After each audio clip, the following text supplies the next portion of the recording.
Enjoy a seat at the table for great conversation and good company.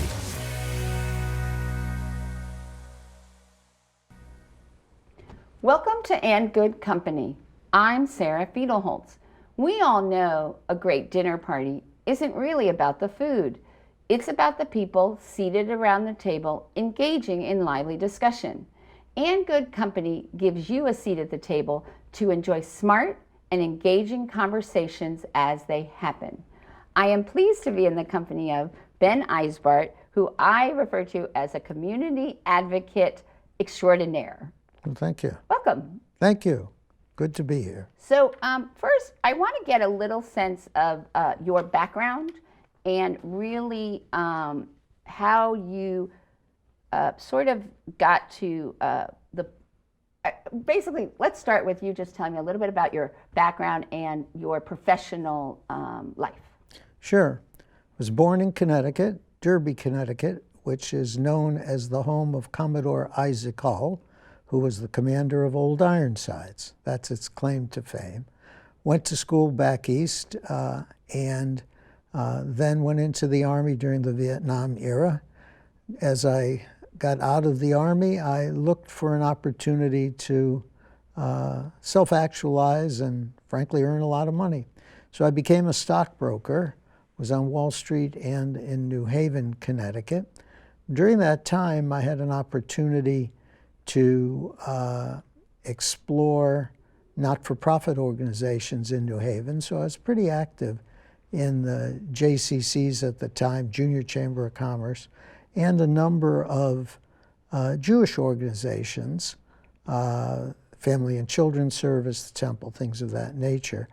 And then I was fortunate enough to go on what was called at the time, and I still think they have that title, Young Leadership Mission, to Israel. I spent time there, and I got very turned on, thinking to myself, maybe my avocation, volunteering, might make sense to be my vocation. One thing led to another, and Fort Wayne, Indiana had an opening. Didn't know where Fort Wayne was other than Indiana had the Indy 500. So my wife and I drove out. She was 8.5 months pregnant with our first child. And we found Fort Wayne a warm and welcoming community. Lovely place to raise a family, all the good stuff. So I was the Federation director from 1972 to 1980. In 1979, I was approached by the then challenger for the mayoralty position, Win Moses, to run for the 4th District, which is the Wildwood Park Southwest area. It's changed now because of annexation. And so I never gave much thought to politics, but I thought this would be a cool idea. So I ran for office, got elected, got reelected, and had an opportunity to leave the not-for-profit world and got involved in the scrap business. Superior Iron and Metal, which became OmniSource, was a place where I spent a lovely time and great opportunities to self-actualize. It was a growth point in my life.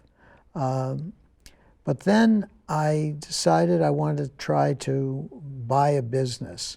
And the Rifkin family wouldn't sell me OmniSource, not that I could afford it, but I went to a heavy-duty laundry equipment company called L&S. L&S was an old-time supplier of dry cleaning goods and washing machines and all that stuff. Our claim to fame is we had the laundry tunnel that washed all of the laundry for Notre Dame. It was a pretty cool operation, huge, whatever. Came time to buy the company. The owner decided he wanted to stay on a little longer. So I decided 2 of us couldn't run the company, and I left and started with an individual I know, Errol Hauk, the Eisbart Group or Errol Houck Associates, executive recruiting, headhunting, things. Did that for several years until it got tiresome. We were traveling all the time on planes, interviewing people in restaurants, all this stuff. But I had done some recruiting for Leonard Rifkin for the now larger OmniSource. And one day he called and said, how about coming back? Your fees are too high. I could pay you less, but get some great work out of you.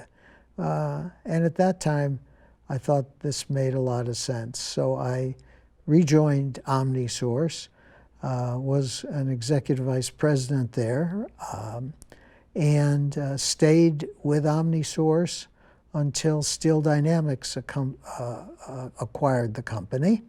And then Keith Bussey, a principal of Steel Dynamics, gave me a call one day. I was still at OmniSource and said, what are you doing? I said, I'm here working. He said, what about lunch? I said, I normally don't eat lunch. He said, well, you mind if I bring a bag lunch? No, come on over. You own the company anyway. What the hell? So we had lunch, and he said, tell me what you do. So I told him I have compliance, and I had benefits, and I have the HR platform. He said, we don't have HR. I said, you don't have HR? No, we don't have HR. I said, do you have people? Yeah. Do you have HR? No, we don't have HR. Okay, you don't have HR. Well, one thing led to another, and he made me an offer, as they say, I couldn't refuse. And so I became vice president of Steel Dynamics in the human resources and corporate compliance area. Stayed there until I retired 5 years ago. Great ride, great company, great people. It's been a good journey. And you use the term a lot, self-actualize. I'm curious to know how you define that and what that means to you. Well, I would define it as taking the potential that has been given to you and maximizing it to the fullest in an environment that encourages that. And I think that's my definition of it. And then, and obviously, since you have retired, you really haven't retired. You've just changed I think maybe where you get your not paycheck, but your list of being involved in boards, commissions, organizations is very, very long. So before we get into like the specifics of that, I'm really curious to know, what do you think makes a good leader? I think the ability to listen is incredibly important. The willingness to get out in front of an issue and develop a team to achieve based on the goals, the objectives of the organization. Willingness to do the hard work.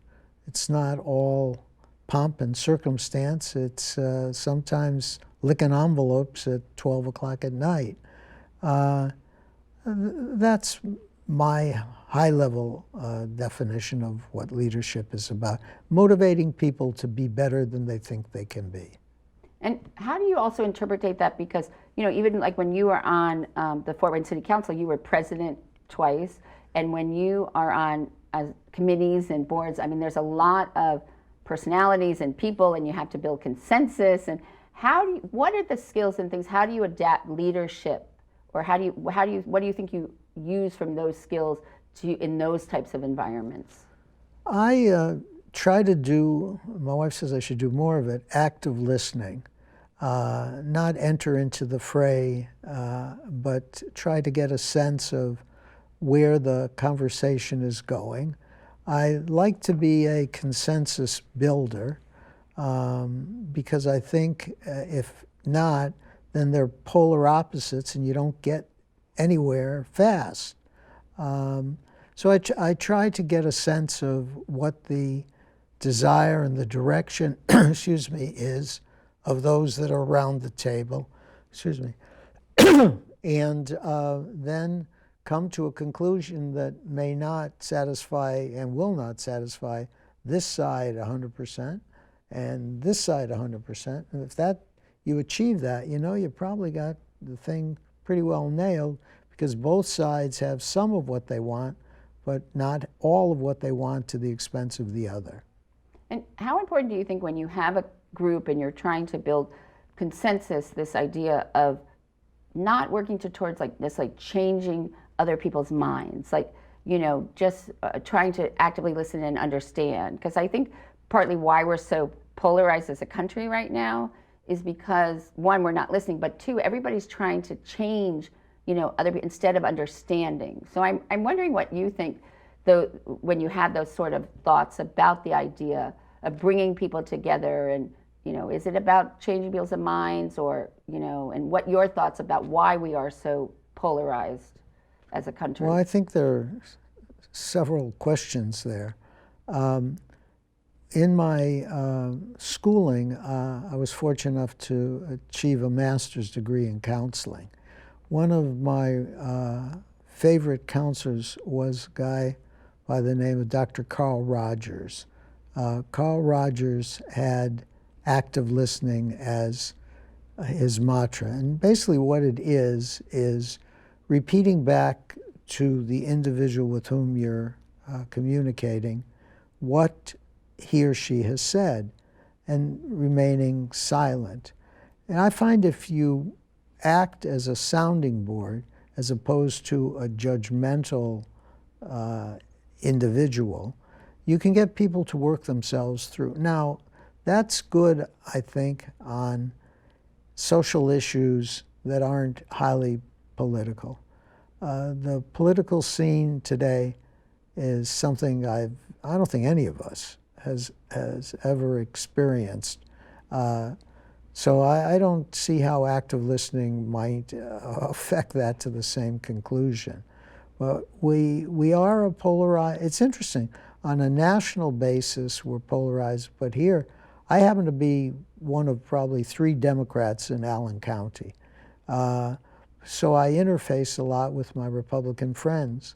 And it's not a mud food fight slinging issue here. We have real substantive conversations about things that we hope will make the community better.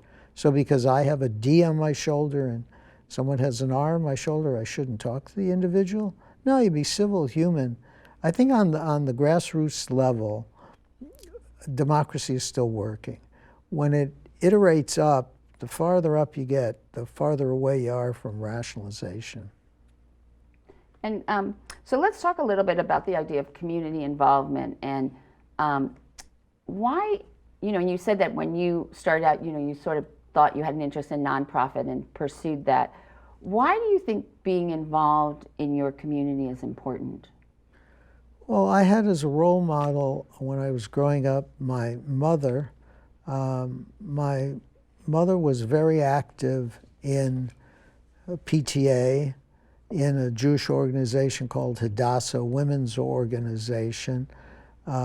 She was always willing to roll up her sleeves and chair the Mother Goose Fair for the Lincoln School PTA. And my father was quite involved in our synagogue, where the maxim, do not separate yourself from your community, was a byword. So I saw that those were role models that I thought I could replicate in some degree. And wherever we've been, I've gotten up and rolled up my sleeves and tried to make a difference. And you said that you were one of 3 Democrats in Allen County, and you're probably one of about 400 Jews in Allen County. So how do you use those?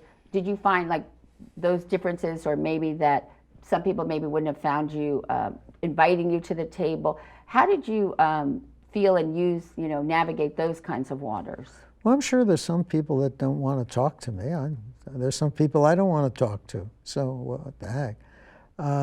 If my Jewish heritage is an issue, wouldn't be surprising because anti-Semitism is still alive and well, and unfortunately, in light of our polarized society, getting worse. Incidents are occurring. But I set that aside. Most people are people of goodwill. There's some jerks out there too, but if you focus on the jerks, you become a jerk yourself. And what do you think about, what is your advice to people who are young people who think about wanting to get involved in their community and join boards and commissions? What are your suggestions and how to make the inroads, and how do you start and what to look for? I think you have to define what your passion is and what you want to affect through your work and your energy and your time and your talent. And then volunteer. Volunteer. When I was a stockbroker in New Haven, Connecticut, I was part of a Republican group that ran someone from Yale as a candidate for the mayoralty position. And so I took a leave of absence from my brokerage career and worked in the administrator, ran the back office of this campaign. And that got me involved in politics.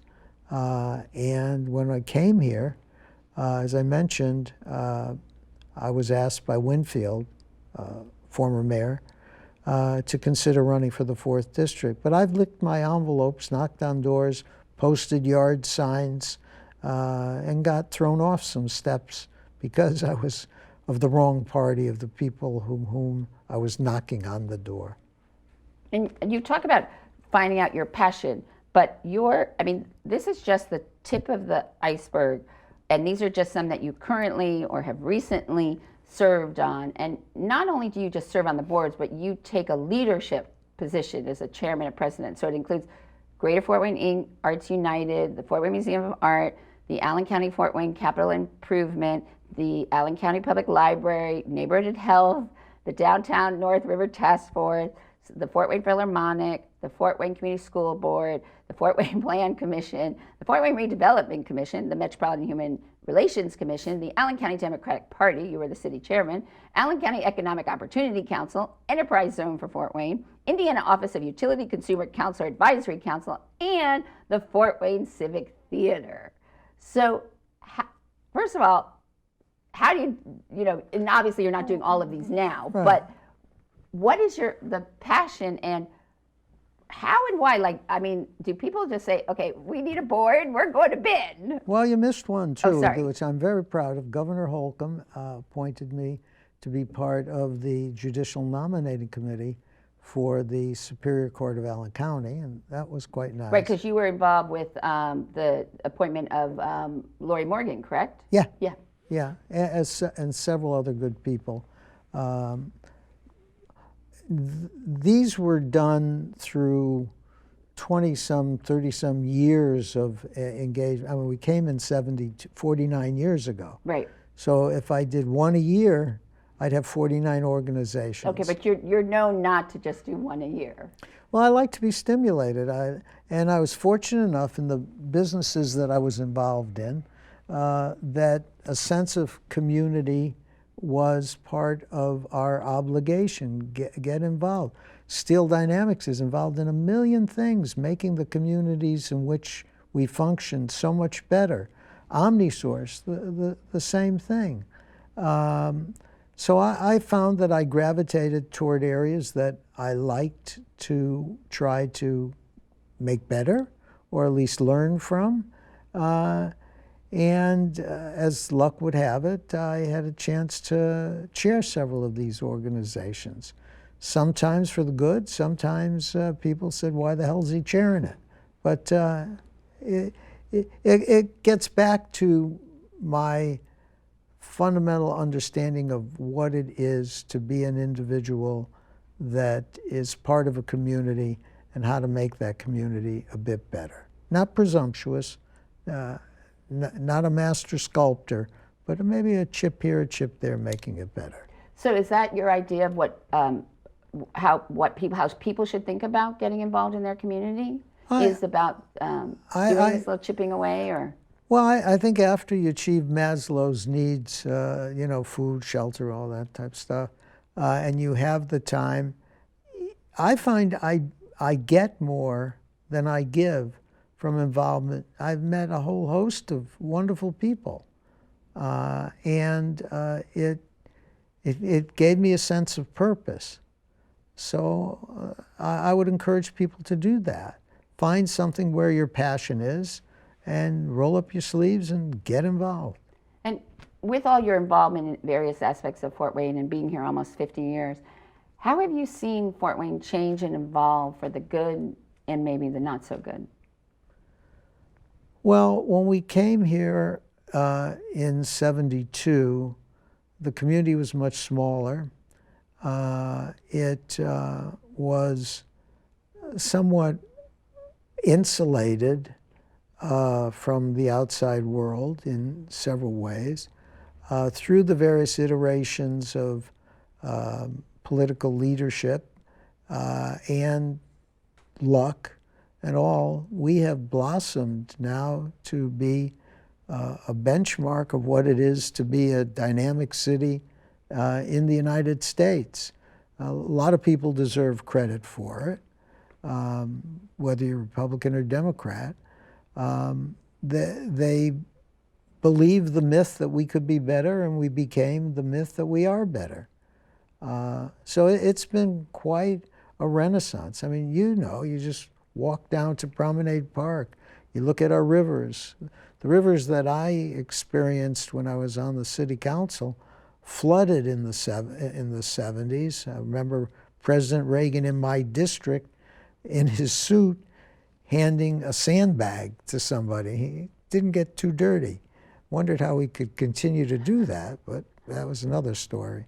But now the rivers are turning into real fun, recreational, beautiful, although they'll still be silty because of the nature of the bed. But a lot has been achieved by a number of good people willing to do stuff. Do you think that's the critical element, is the people willing, I mean, good people willing that have, maybe that they put forth, they set aside their own egos for the betterment? Do you think that's the critical ingredient? For sure. Absolutely. And let's talk about the judicial nominating committee and why that is so important, especially with this idea, with Lori Morgan. Can you talk about what that means and why people really need to understand the importance for the nominating of judges or voting for judges, and why this really matters? Well, we're a nation of laws, and they are administrated by judges. And so we need the best and the brightest to be that facilitator to maintain a democracy. The Judicial Nominating Committee gets involved when a judge has retired midterm. Excuse me, our judges run for office, but if a judge retires midterm, then a selection must be made to replace that individual. And the opportunity to put your name in the hat is voluntary. So lawyers or magistrates, some with background, some with not, throw their hat in the ring. And we have a judge from the state Supreme Court is our facilitator, and then we have 6 of us, so we have a total of 7, that interviews any individual that fits the qualifications. I mean, you have to be a lawyer, or a lawyer that has taken a position of magistrate, and so we've interviewed hosts of individuals, and then the way the statute is set up, we then select 3 to send to the governor's office, and he, in this case, then interviews, does the background and whatever, and makes the final selection. And I know you can't go into the specifics of it, but because of where we are and looking at really wanting to make sure diversity and inclusivity, and the talk about having a spirit justice like Lori Morgan, who's African American, was there thought about that, or was it really that you looked at the best candidates and didn't, that wasn't something that was brought up? You keep mentioning Lori. Lori earned the opportunity to be part of the three. Her interview was outstanding, as were the others that we sent down. Justice is blind. Now, I understand diversity, inclusion, all that other stuff, but in this case, she earned the opportunity to have her name sent to Governor Holcomb. And he saw within the three, she rose to the top and made that choice. So there weren't points given. This was not an affirmative action selection committee, although I understand the theory behind affirmative action. It wasn't a quota. I mean, if she had, and in fact, she had applied for a previous judgeship and was not selected to go further. But this time, she hit it out of the park and deserved to have her name sent to Indianapolis. And you've been on boards and chairing boards, like when the board has to look for a new executive director for the organization. And one that comes to mind is the public library system. I'm curious, as you thought about how libraries were changing for the 21st century and what we needed libraries to be, when you thought about looking for the new executive director, Susan Bayer for the Allen County Public Libraries, what were the things that you thought would be important both from a leadership standpoint, but the other skills that you felt were important for taking our public library system and recognizing where it needs to go and what it needs to be for the 21st century? Well, having been in the search business, I was familiar with the process, at least the process that we use to find CEOs, CFOs, various leaders in organizations and all. What we did was to look at, I chaired the search committee for Susan, who's a super person, home run. And the community is going to benefit from her presence here. We looked at the hard, cold facts. Must have an MLS, must have so many years of this, the administrative whatever, figure out where a book is shelved, all those hard stuff. The hard stuff is easy. You either have an MLS or you Master in Library Science, or you don't. It's the soft stuff that is the differential. The soft stuff is the EQ, the emotional quotient. And we engaged a search firm we interviewed 3 search firms, found one that distinguished itself from the other 2, and then sat down via Zoom, because all of this was done in the midst of COVID, where we still are, but that's another story, and drew up a list of the musts and the wants. There's a philosophy that I subscribe to, that the library is the people's palace. It's a place where anyone can go to try to better himself or herself, to learn some more, to get some tutelage in specific areas, to experience the wonder of books and other methods of transmitting knowledge, things of that nature. We interviewed, I think I recall, at least on paper, 50 candidates, 45, 50 candidates, narrowed it down to a point where we had 9 that then were shrunk to 3. The 3 were interviewed, and the selection was made, and re-interviewed Susan.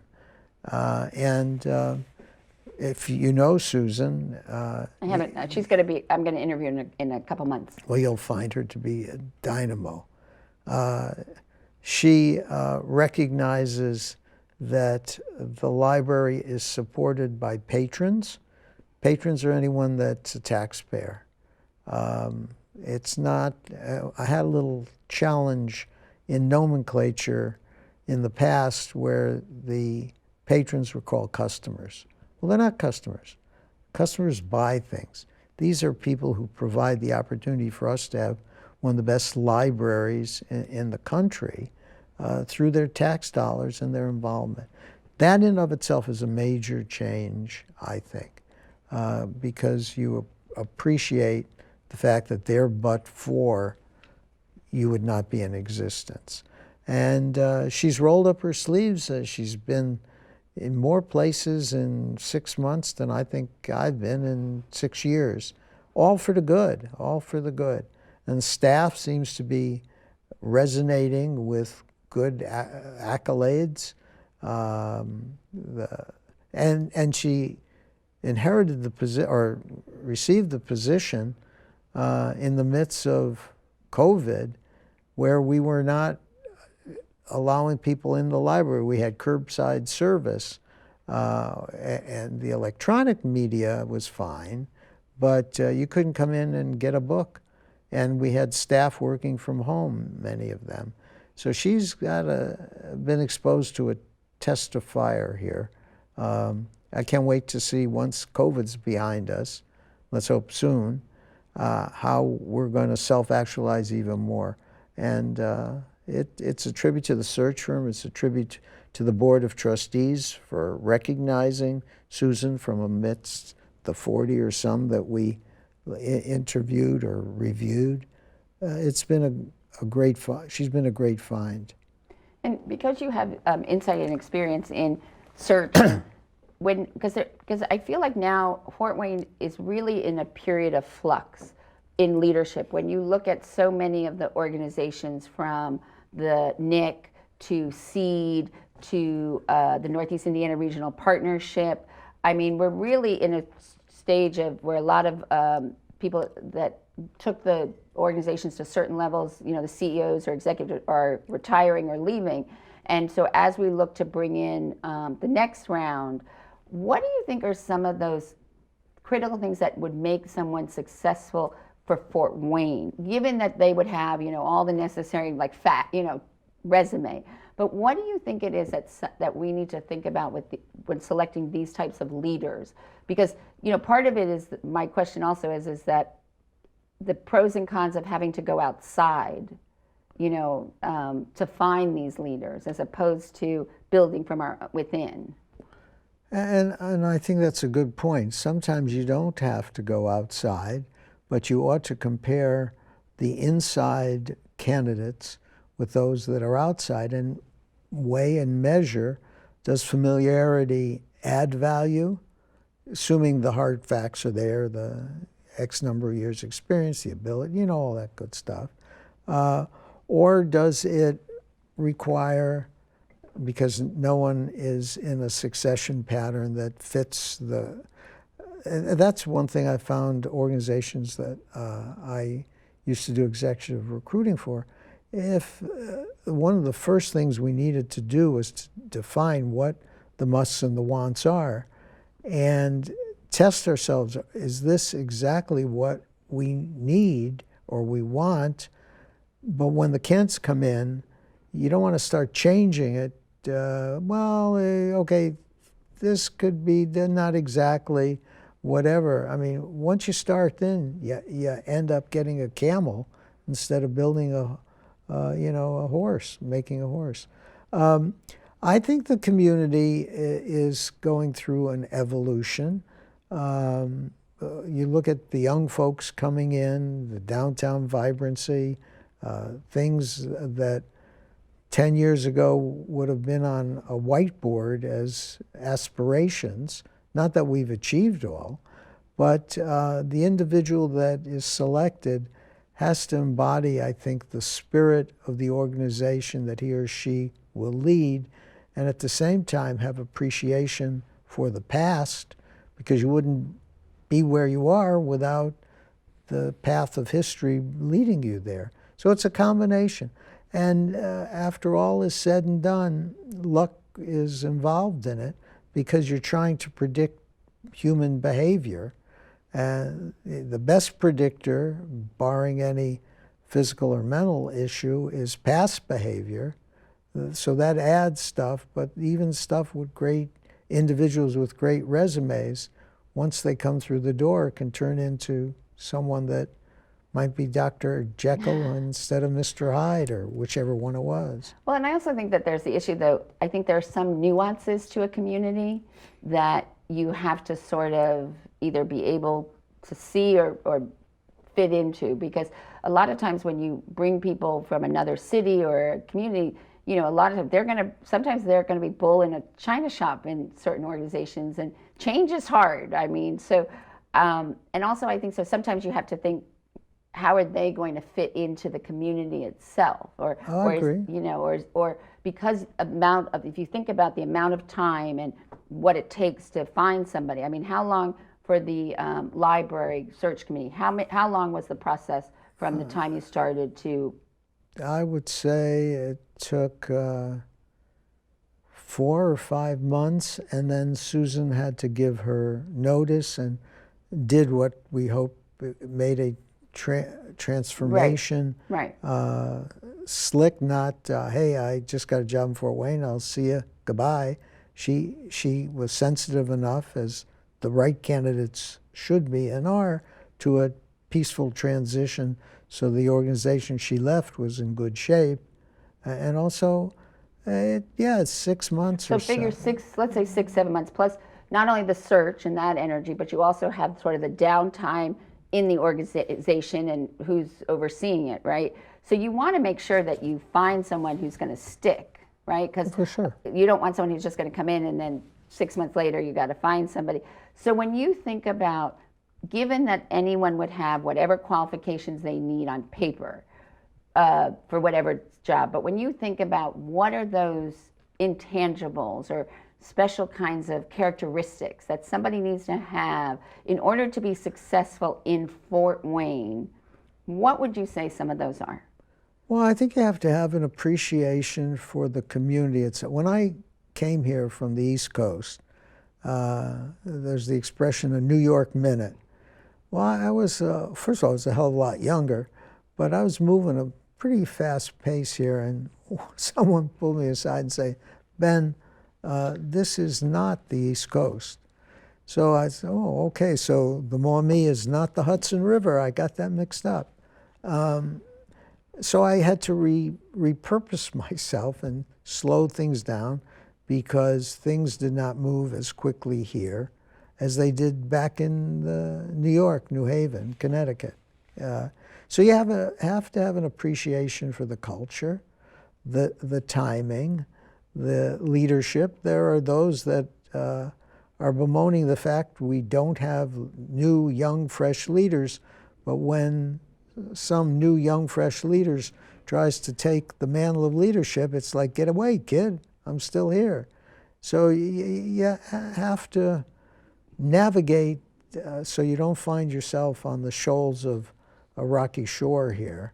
And also be willing to make mistakes and admit the mistakes that have been made. No one is perfect and all. And then it depends on the organization or the business that you're recruiting for.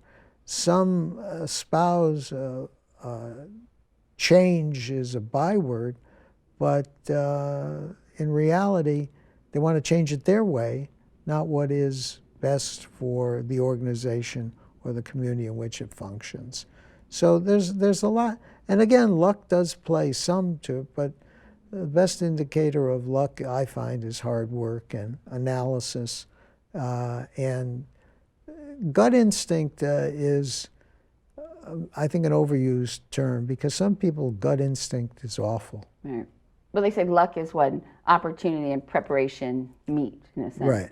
But I want to go back to this point you made about the younger leaders coming up and people sort of not giving them the chance. Or, I mean, when you look at all of the organizations that you've been on the board or are involved with, how do you think we are at building our bench?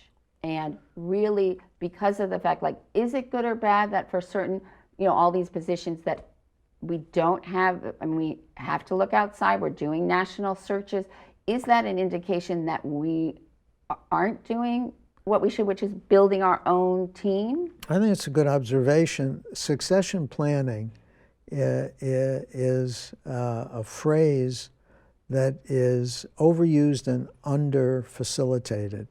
One of the things we did at Steel Dynamics was to create a program where we were grooming younger employees to move up the ladder, providing them with the history, the background, the skill set, so that when Charlie, who's running Plant A, got a job from a competitor, although we didn't lose too many to competitors, there was a level that we could choose from to replace Charlie or Susie or whatever. But I think businesses and organizations, considering everything else they need to do to continue the work they're doing, shortchange themselves by not considering what happens if the bus hits Executive Director A or President B. And just to go out of town for a candidate to take the job shouldn't be the mantra of any succession plan. I mean, a good company prepares itself to replace itself. Look at Chuck Surak, Sweetwater. I mean, he's leaving. I think he almost left. Yeah, he's leaving next week. Yeah, end of August. Next week, and John is taking over. And John has been working with Chuck for a gazillion years, and it'll be a peaceful transition.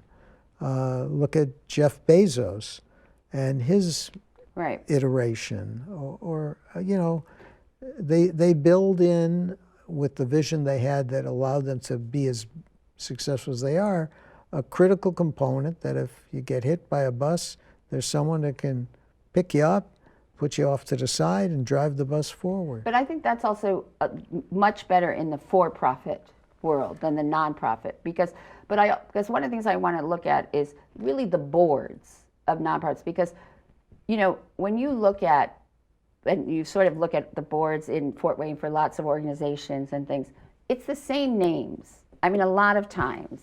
And there is this perception that, wrong or right, both in the business world and nonprofit in Fort Wayne, that it's a lot of white, middle-aged plus men who are holding these positions on the boards, on these commissions, on these organizations, and that it's still this old boys network and club, and that people, women and minority can't get the seat at the table. Or so.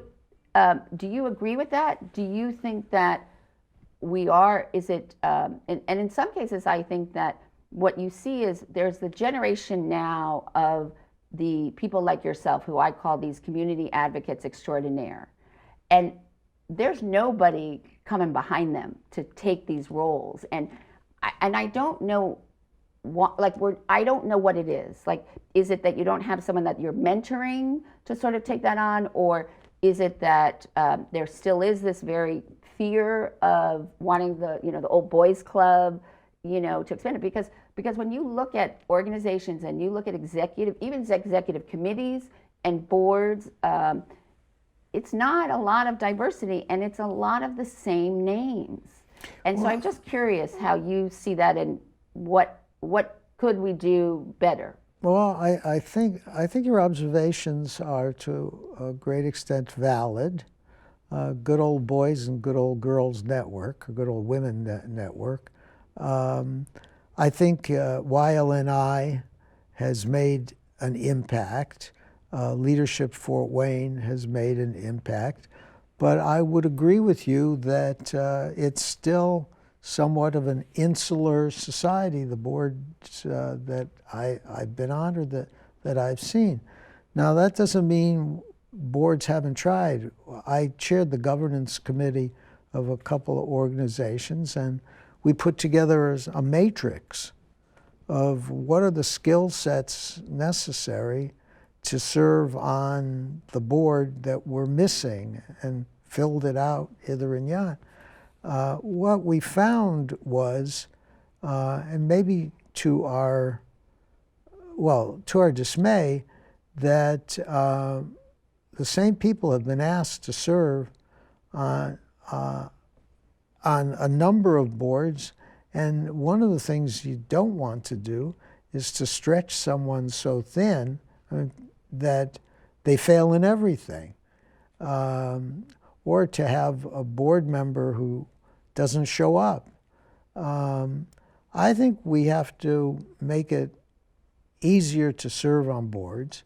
Boards sometimes operate during the day, and depending on what your job is and all, you may not be able to get away.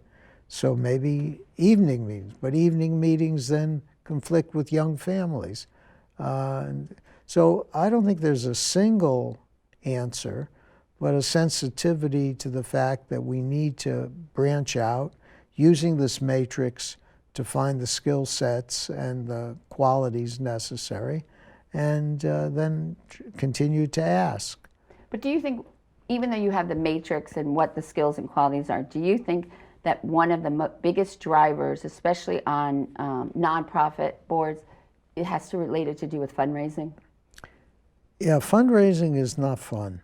Right, but I think that also limits a lot for young people or for people who don't have the connections in the community that they could call up and get people to write a check for, or they don't have it themselves.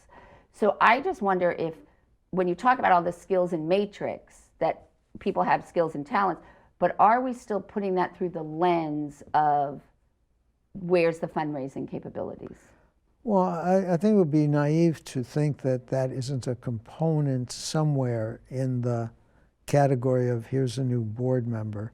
But one of the things we've found in several organizations that I've been affiliated with is to ask individuals not to be a board member, but to serve on committees. For example, AWS Foundation. We have people that are on the grant committee that aren't board members. But if they demonstrate the interest, the sensitivity, the caring, the hard work, whatever, then we would move them to the board role. Now, AWS is not an organization that raises funds. We give away funds. So that's probably a bad example to your question. But, no, but it's a part of a bigger example, which is people don't know, like, that how do they find to serve on committees? Or, you know, like, I traditionally, for several reasons, don't like to join boards, but partly it's because I always thought that there was an expectation if you sit on a board that either you have to give a certain amount of money or you have to have the ability to raise a certain amount of money. And that's just not, you know, where I am comfortable with. But I think this idea, but people don't know, like, how to get involved in a committee, or that there are these committees, or, you know, they think that, and then of course, if you're a board member and you're in charge of a committee, who do you reach out to join that committee? People you know. So well, how do we do better at getting more in the mix or creating a better recipe? I think we're moving in that direction. The trifecta: time, treasure, and talent. So if you have the time or the treasure, the skill set, then you're not looking to bring somebody on board that can write a check. There are gradated expectations. I don't disagree with you that the old way was you could become a leader if you write a big check, even if you're a jerk, because as long as the check cashes, As long as the check cleared. as long as it clears, you're our person. Right. Right. I would be naive to say that that has not gone away, but I think it is migrating more so into someone that is willing to roll up the sleeves and bake the bread, lick the envelopes, come up with creative ideas. That has as much value in many cases as the individual who could write a check and never show up at a board meeting. And do you think that your contemporaries, because like it or not, a lot of the men that I'm referring to who sit on boards and commissions are your contemporaries, do you think that they have the flexibility in their thinking or willingness to sometimes even step aside or come alongside, or how they look for other people? Do you think that they're moving, like, are we going to have to push them to this, or are they going to move into this kind of thinking willingly? Well, interesting, the boards that I've been on, the appointed boards, are ones that an outside entity makes the appointments. So those are different.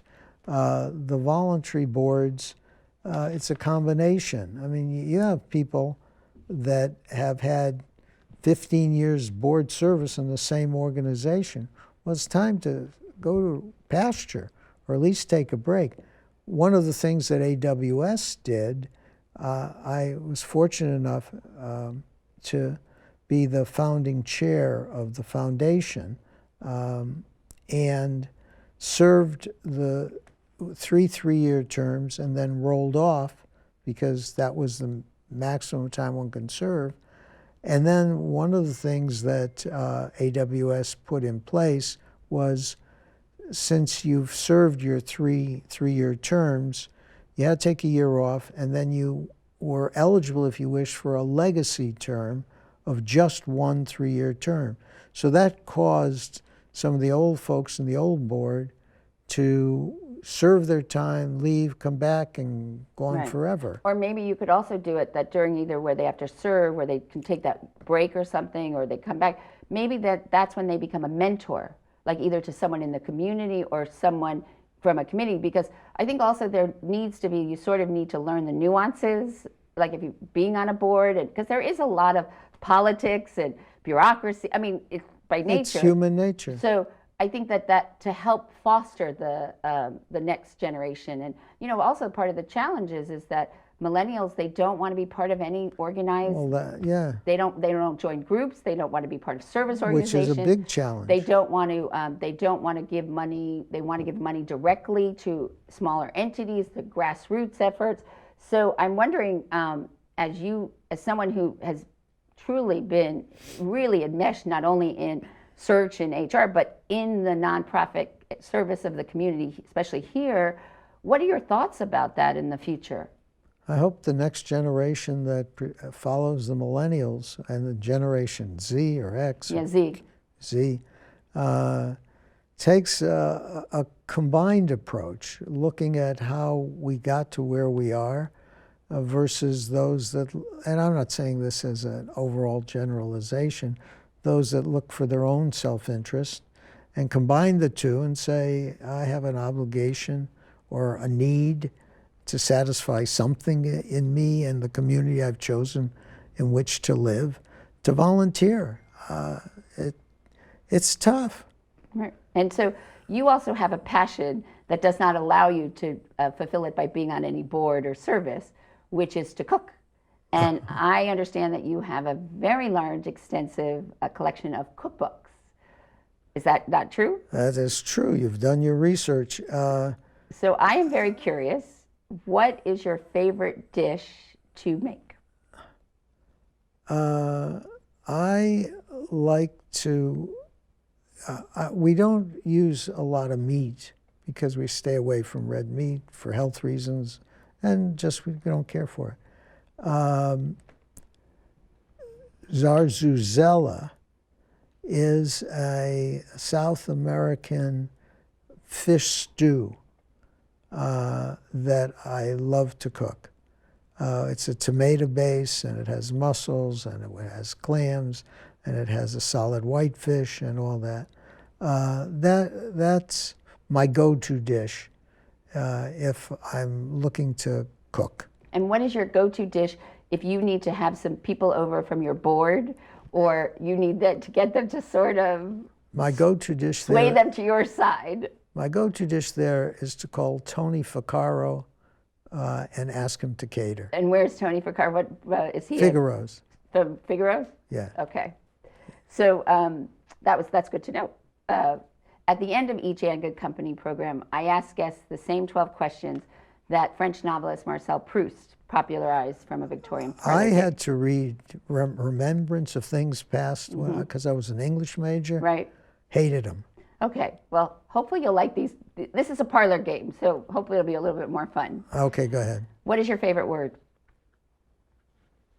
Oh, I don't have one, but what's flashed in front of my mind was organization, but maybe that's because we were talking about it. What is your least favorite word?